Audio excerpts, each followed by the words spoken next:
Machiavelli reminds us that a leader must sometimes choose difficult and uncomfortable paths if the survival of the state depends on it. Good morning and welcome to Big Story on Daybreak Live. Today, we enter a national debate that sits at the crossroads of necessity, security, and statecraft. The dilemma between empowering vigilance groups and enforcing strict arms control in Nigeria.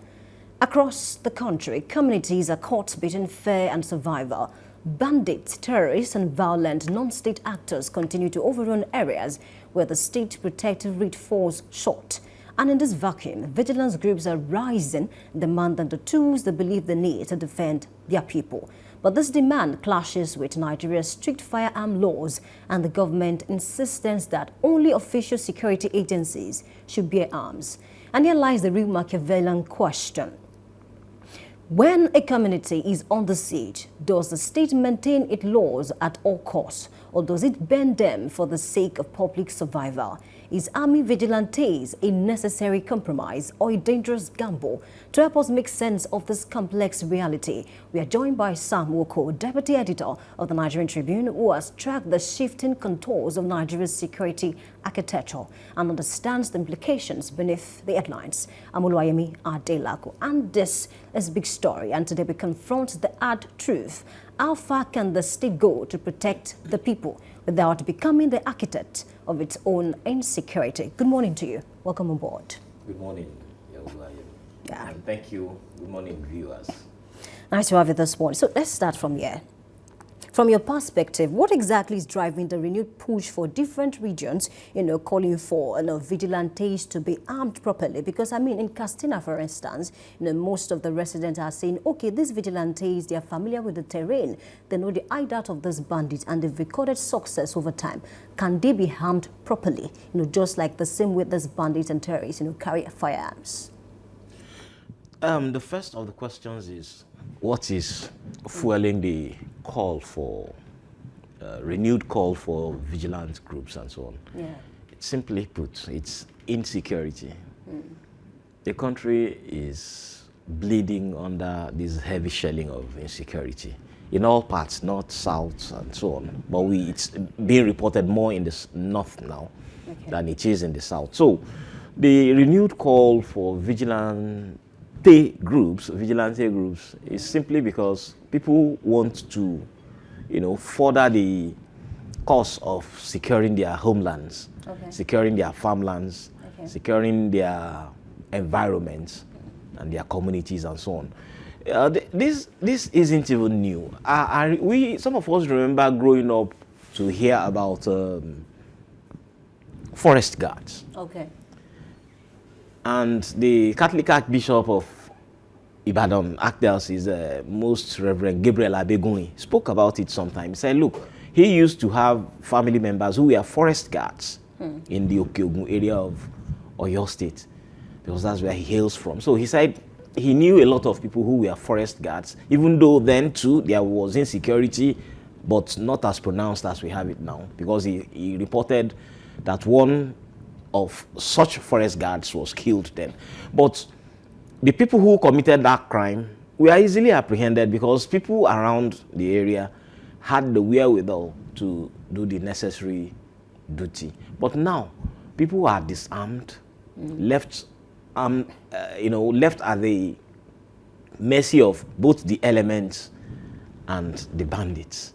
So the bandits are just reigning free because the security architecture is not enough to cover the entire area. So I think the renewed call for me is very much welcome. Okay. And while the North is calling for increased presence of vigilant groups and perhaps arming them properly, in the South here, the issue of state police is reigning supreme. The Southwest governors only yesterday or thereabouts said, look, we need to formalize this and let's get state police off the ground. And this is just basically the same to me. What are we looking for? How to secure our homeland, how to secure our territories, and how do we do it? I want state police, they want vigilance groups. Already we have things like Hisba, which are in the towns, You know, state capitals, they are more interested in naked mannequins and bottles of beer. But those whose job would be taking care of securing villagers, ungoverned areas, so to say, all those remote areas where the bandits reign freely. We need such groups, and that is why I think it's in order for people to say, okay, if the government cannot help us, at least you can help us to approve certain things which we will use to help ourselves. Okay, speaking of approval now, because I think the state governors and the federal government are loggerheads on this particular one because of the Firearms Act and the newly signed, act, placed street limit on weapon access. So how realistic is it to relax some of these laws so that, the vigilantes can be handled properly? First of all, it is the lawmakers that make laws, and the same lawmakers are there to amend laws, repeal laws, and the president would give his assent to such amendments and the new laws and so on and so forth. All we just need to do is agree that we need security. How? I want state police. President will say, okay, go, but these are the terms. I want vigilant groups. This is the term. I remember the things Odo State went through before Amotekun was approved. These are some of the consequences of such actions. We tend to negate what Machiavelli said, that we need to find extraneous ways to secure our environment, because it is a secure environment that you can rule over. If you are even if you're a dictator like Niccolo Machiavelli was, and you stand above people, and while you are dictatoring, permit the word, while you are being your dictator, you are not secure yourself, because all you just do is exert power on helpless people. So for your people to be able to stand up and even defend you, then they need to be secure. Because in a place that is insecure, they will not even listen to you. And that is why I think the government should act fast on some of those things. Yes, they may not need to descend into panic, and they may not need to take actions that would end up becoming problems for us. But I think they also need to act fast. They need to make haste and bring some of these things to bear, so that in no time, people can easily stand up and say no to certain things that are happening in our communities today. Okay, thank you for taking me back to Machiavelli. A lot of Nigerians have argued that, for things to go back to normal, for us to nip this in the bud, the president might need to do some things or take some actions a bit short of morality. And according to Machiavelli, the prince, should do certain things that will ensure the safety of the state. Would you agree with Machiavelli in the sense that, okay, maybe President Bola Ahmed Tinubu would need to take some certain decisions that a lot of persons might say that, okay, this is a bit short of morality, but then to safeguard the lives of Nigerians? I quite agree.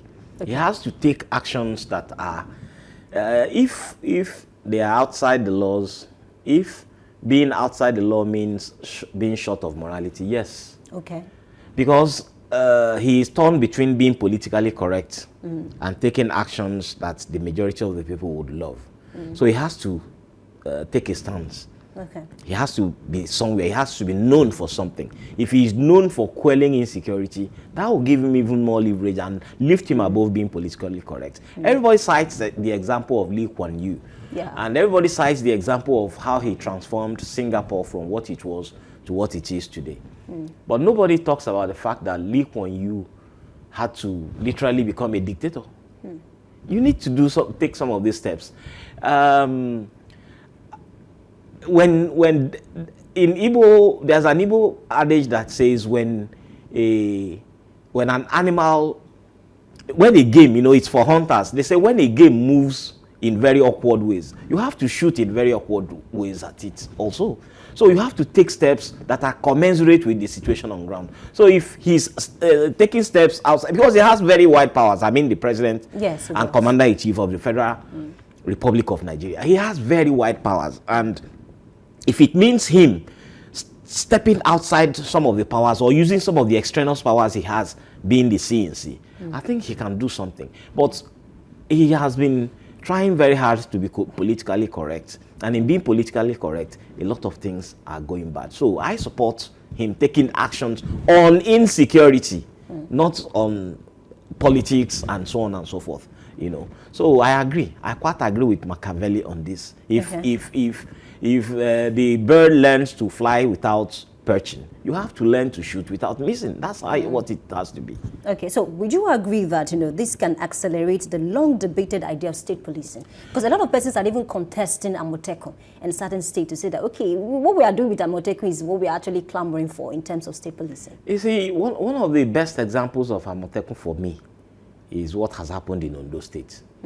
Ondo State, when a monarch was killed, Oba the Olufon, when he was murdered, or as we commonly say in Nigeria here, when he was assassinated, when he was killed, the Amotekun arrested suspected killers in 1 week.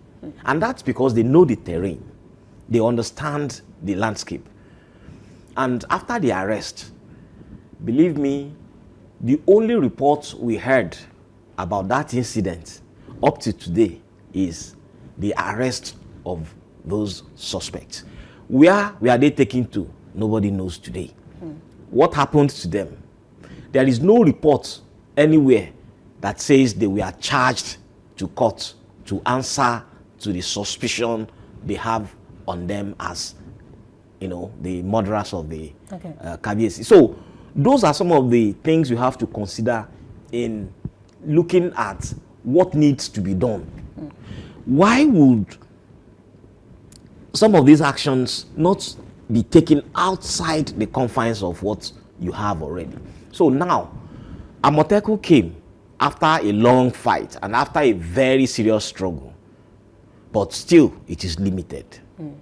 But it is very helpful. So it's a very good example of what Amotekun can help us to achieve.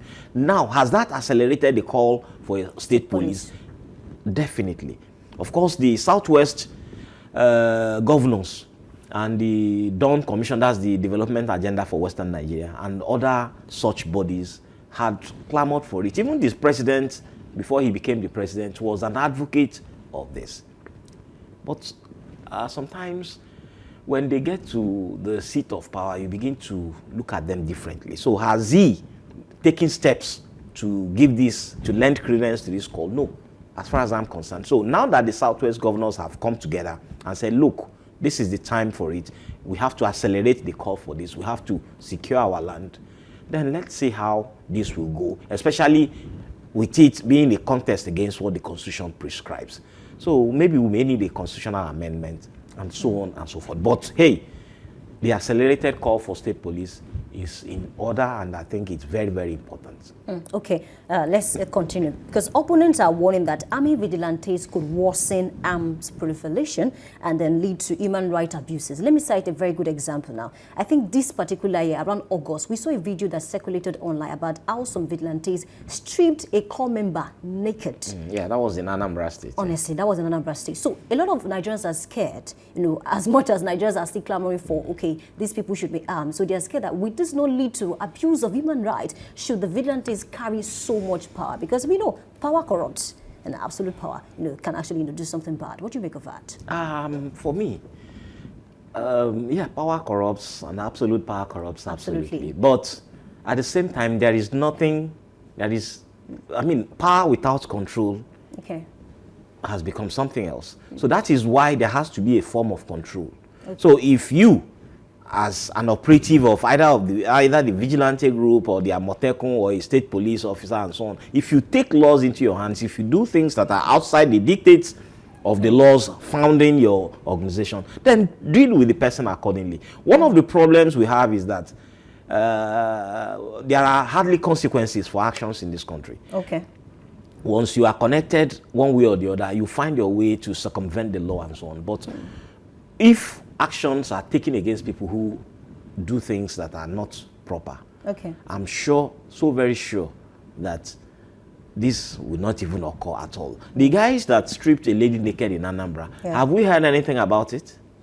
I don't think so. Not a prosecution, not the lady herself even fighting for her own right. Because now there will be social shaming, there will also be so many other factors around the action that had been taken. So if she stands up and says, I want to sue the organization that send people to do this, and the individuals involved in that, which is what we see in many, especially in the US, when policemen act beyond their powers, and when they do things that are not supposed to be done, they sue them. You can sue them you can sue the organization to which they belong. You can also sue the individual who did that. So I don't know. Here we hardly do it, and I think it's cultural difference. But hey, this fear of them using their arms and using their powers to do bad things, let's put it straight. If using their powers to do bad things happens to be the case, then why do we have laws to deter them? So there has to be an activation, a proper activation of the laws to deter people from taking laws into their hands and acting inappropriately. Once there is consequences for that, I'm sure people are going to fall in line. Okay, another arguments that Nigerians are brought to the fore is that politicians can also hijack this by trying to make sure that these people work for them in a way, especially now that we are getting closer to the next general elections. What do you make of that? It also boils down to the same thing. Okay. If people who are expected to behave in certain ways don't behave in the ways expected of them, let the law take its course. It's a very simple thing. Unfortunately, in Nigeria, we don't even believe the institutions, because the institutions show compromise in many ways. When things are not done as they are supposed to be done, then it becomes a problem, because the lack of trust in the institutions is the major problem we have. If politicians call for the use of,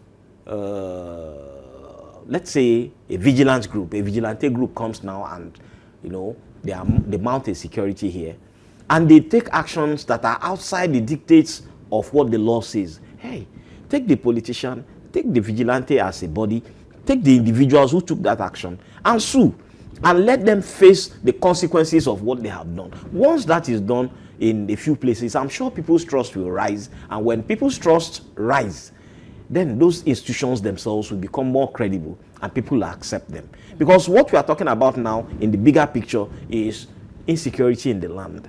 If people are armed and they are made to belong to certain organizations, and they face the bandits who are terrorizing our communities, and they repel them and keep them at bay, I'm sure Nigerians will even give their own support to such groups. But when such groups go fight bandits and come back, they face the community again and begin to terrorize the people for whom they are supposed to be protectors, then it becomes a problem. We have that. That's why people don't trust the police. When you go to the police station, you will do many things that are unheard of, so as to get your matter heard and things like that. So that has to be looked into also. Once there are consequences for all these things, once there are results, you see that, hey, this man did this, he's not supposed to do it, you suspend him, you fire him, you do anything that is required by the law, then you see people begin to trust even the politicians in their use of some of these things. So it becomes for us a matter to look into, that as we are pursuing the need for vigilante groups, as we are pursuing the need of local security outfits, we are also pursuing the need for us to keep them within a certain framework, so that they don't go outside the laws that formed them, and then they don't go back and become a terror to the people who need them. Okay, you mentioned something very cogent. You said people do not trust the police. Even the judiciary, a lot of persons, they lack trust in the judiciary. Because we've seen cases whereby a lot of vigilantes who have gone overboard, they were taken to court, and at the end of the day, they were freed. So how do we balance this? In a country whereby the judiciary, a lot of persons don't have faith in the judiciary, even in the police. What do you make of this, honestly? Sometimes you begin to wonder if it is our laws that are weak, but no, it is not. It is the people who enforce these laws, the people who are supposed to interpret these laws, and the people who are supposed to bring the laws to the knowledge of the people who don't do what they are supposed to do. They are the ones who fail us. If actions are taken and we have the right equipment to prosecute, I don't see us, having issues with our institutions. But over the years, we have politicized so many things, including our institutions. It has become a problem. Now, it wouldn't have been an issue for the government to say, withdraw policemen from VIPs. Okay. But when they withdraw policemen from VIPs, you stop the sight of seeing a VIP carrying an umbrella. You see a policeman in uniform carrying an umbrella for a VIP. When such sights are no longer the case, you begin to say, okay, this institution is getting serious. When you see people pursue their rights and get their rights, if their rights are infringed upon and they get amendments for this, you now begin to trust the institutions. But the institution that is to prosecute is the police. When the police fails to prosecute properly, you will lack trust in the police. When you get to the judiciary and say, this is my case, look at it dispassionately, and you don't get the law to your side, it becomes an issue of trust. So it's a general matter for us here. All I believe we should do is, so long as these institutions are created and they follow the laws to the letter, I don't think we will not find a way to begin to trust them when they do the things they are supposed to do. So it is for those who lead us not to misuse these institutions. And once this is done, the ordinary man will trust these institutions. Okay, let's talk about self-defense now. I'm not sure you've seen pictures and videos online where you see some clerics, they carry guns, on their backs, and even citizens, they'll carry, maybe cutlasses and then pistol, and then they are saying we want to protect ourselves because the government have failed to protect us. I see such photographs. Okay. In fact, in some cases, I see photographs of priests, Catholic priests. Yes. Who have to arm themselves in order to be able to carry out their duties. Excuse me. Yeah, that's because of the lack of trust they have in the institutions. Then there are two issues in that. The first is that the institutions are stretched very thin. And once these institutions are stretched very thin, they may not get to certain places. Then secondly, they lack trust in the institutions, because some have reported that when they report to the security agencies that things like this are in the offing, okay, they are the ones that would be arrested for raising false alarm. And still, that thing they reported will still happen. So it's a very big problem, and I want to believe that the government will have to work very hard to make sure that these institutions are trusted. And the trust Nigerians have in these institutions must be sustainable. It is not that they will trust one and distrust the other. So it is possible for you to begin to say, I don't trust the... In fact, it happens now in some places in the north. What we hear is that once they have intelligence that certain things might happen, they take the laws into their hands. They take steps to protect themselves because they have no trust in the institutions that are supposed to do that, protecting them. Many of them feel, no. When these people come now, they will even be helping our enemies. So the government has a long way to go regarding that, and it must be done very, very fast. Okay, still on self-defense, let me cite an example. I read the story of a farmer, who killed a bandit because the bandit tried to kill him. So he killed the bandit in self-defense. And then the most surprising thing about this whole case is that this same farmer has been charged to court to serve, years in prison. And then he's coming out to say that, but then I killed this man because they tried to kill me. Can we look at, relaxing the laws, surrounding self-defense in Nigeria? Because it has gotten to a point whereby you might just enter a car, you don't know, you can't tell whether the person sitting next to you is carrying a pistol in his pocket. Honestly, what do you make of all of this? Excuse me. Now, the issue of the man in Adamawa who is now facing the death sentence because of self-defense has become an international debate. But before it became an international debate, it had been a debate in the land itself. So it tells you that the institutions, the trust in the institutions is warped. There is no perfect situation anywhere. Okay. There is no perfect anything. Okay. But hey, it was established that this man defended himself.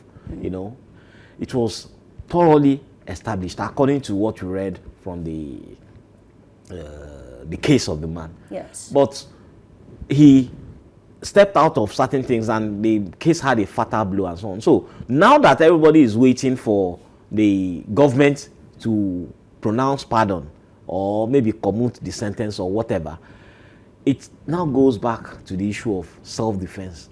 If you defend yourself with a force that is equal to what was brought to you, I don't think there's any issue in that. So that is why the issue of the Adamawa man is a problem to us as a society.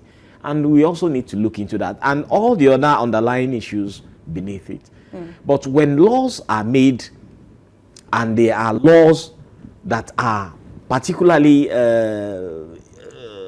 if there is equity in those laws, and we are seeing that they are equitous in enforcing those laws, I don't think it will take too much for Nigerians to be able to move along with the government. And that is where that is what I'm trying to emphasize here. Once things are done properly, Nigerians are very easy people to trust and to govern. Nigerians are very easy people to go along with. But lack of trust in the institutions creates the problem. And that's the foundational problem we have here. Okay, so very quickly now, a member of the House of Rev, recently, I think yesterday, is saying that, the House, should close down because, Nigeria is in total chaos at this point in time. Do you think that will help anything? Closing down the House of Representatives? Well, he may be calling for a close down of the House of Representatives because they are virtually doing nothing. Okay. So if he sees himself as being useless in the House, by that I mean he just whiles away time. They come there as they will, and they come there at their own whims and caprices. There is no serious issue you see them debating, except maybe there's a big scandal and things like that. Okay. But ordinarily, something like the insecurity that pervades the land should have occupied our House of Reps members so much that they won't even have time to be thinking of things like this. Now the NLC is also calling for the shutdown of institutions and so on. Hey, what these institutions I think should have done, let me even put it this way. The NLC is making that call because they appear helpless now. They don't trust the protection of the life and property of their members. But the National Assembly, which is supposed to sit up and say, let us take this concrete action or the other against the pervading, the rampaging bandits and the pervasive insecurity. Those ones are debate. In fact, thankfully, we have stopped hearing about defections and how powerful a party is as against the other. But the National Assembly, which has turned itself into an appendage of political parties, is now the one people know. That is even one of the institutions people do not trust most. So generally, for that, the House of Rep member that said they should shut down, he has looked at it and said and felt we are just wasting our time here doing nothing concrete. So it's a call. I'm sure many people would say, no, you are not supposed to say that. We are doing a very serious business here and so on. But we don't see the result of all those serious businesses they tend to be doing. And that's one of the reasons why I think he made that call. But I don't agree with him because they can still make amends. They can make amends by coming up to say, okay, government, this is our resolution against security. We've been sounding politically correct for so long on this security issue. Only one or two faint voices are what we hear regarding the true security situation in the country. But if you speak up, they will say you are speaking against the government. So for the fear of not sounding against the government, for the fear of not sounding politically correct, the House has now seen it that some of them are not happy with the way things are. And perhaps they have to look at it and say, and take a decision, take a firm decision, rise up and say, this is the way to go and we must pursue it. Okay, a big thanks to you. It is apparent that the president needs to take some difficult situations. In the words of Machiavelli, back to him now, he said, it's better for a leader to be feared than loved, in as much as it will ensure the safety of the people. Okay, Plato taught that the true test of leadership is choosing not what is easy, but what protects the state in the long run. And that is the art of Nigeria's security dilemma today, balancing the urgent need for community protection with the responsibility to prevent lawlessness and arms proliferation. As a way course to empower vigilance groups against the realities of arms control, one truth stands firm. Lasting security requires wisdom, accountability, and decisions grounded in the long-term good of the people. A big thank you to our guest, Sam Boko, Deputy Editor of the Nigerian Tribune, for his insight, and thank you for staying with us on Big Story on Daybreak Live. Until next time, remember, a secure nation is built not just on weapons, but on wise decisions of a leader, and people will demand for it. My name is Adilaku Oluwayemi. Please stay with us. We'll be right back.